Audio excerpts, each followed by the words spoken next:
నాకు పాస్పోర్ట్ ఉంది, నేను ఇండియన్ సిటిజన్ని. ఇది మనం రెగ్యులర్గా వినే మాట. సరి జరుగుతున్న వేళ కేంద్ర ప్రభుత్వం వీళ్ళందరికీ కూడా షాక్ ఇచ్చింది. పాస్పోర్ట్ ఉన్నంత మాత్రాన మీరు ఇండియన్ సిటిజన్ అని మాత్రం కాదు అని చెప్తోంది. ఆ పాస్పోర్ట్ వెనకాల this belongs to Indian government, ఆ పాస్పోర్టు ఇండియన్ గవర్నమెంట్కి చెందింది అని అక్షరాలు ఉంటాయి. కాబట్టి అది మీకు పౌరసత్వాన్ని ఇచ్చేది మాత్రం కాదు అని మరోసారి నిరూపించింది.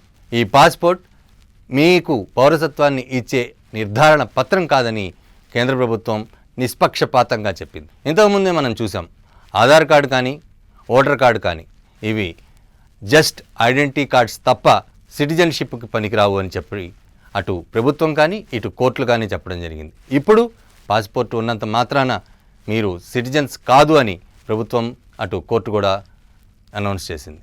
మరి ఇండియన్ సిటిజన్షిప్ ఏ విధంగా వస్తుంది? అయితే నేను ఇండియన్ సిటిజన్ అని ఎలా చెప్పుకోగలం? ఇండియన్ సిటిజన్షిప్ ఎలా వస్తుంది? దీనికి గవర్నమెంట్ అనేక రూల్స్ ఉన్నాయి. ముఖ్యంగా 1950 జనవరి 26 నుండి 1987 వరకు జన్మించిన ప్రతి ఒక్కరూ కూడా ఇండియన్ సిటిజన్స్ అని ముందు నుండి కూడా మనకు చెప్తున్నారు.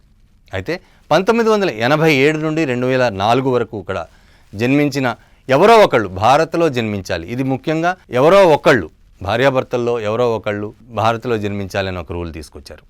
అయితే 2004లో మాత్రం కంపల్సరీ భార్యాభర్తలు ఇద్దరూ కూడా ఇండియాలోనే పుట్టి పెరగాలి, ఇండియన్స్ అయి ఉండాలి అని చెప్పి ఇండియాలో పుట్టిన వారు మాత్రమే ఇండియన్ సిటిజన్స్ అని కొత్త జీవో తీసుకురావడం జరిగింది.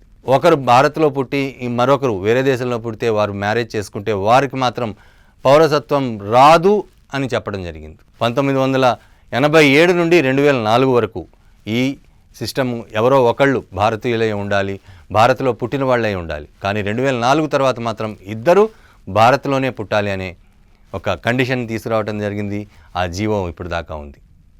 మరి ఇండియన్ సిటిజన్షిప్ కావాలి అంటే 87 తర్వాత పుట్టిన వాళ్ళందరికీ కూడా వాళ్ళ తల్లిదండ్రులు పుట్టిన జన్మస్థలము, ఇతర ప్రాంతాలు ఎక్కడైతే ఏ టైంలో అయితే పుట్టారో వారికి ఉన్న ఐడెంటిటీ ప్రకారం వీరిని ఇండియన్ సిటిజన్స్గా పరిగణిస్తారని కూడా కేంద్ర ప్రభుత్వం చెప్పింది.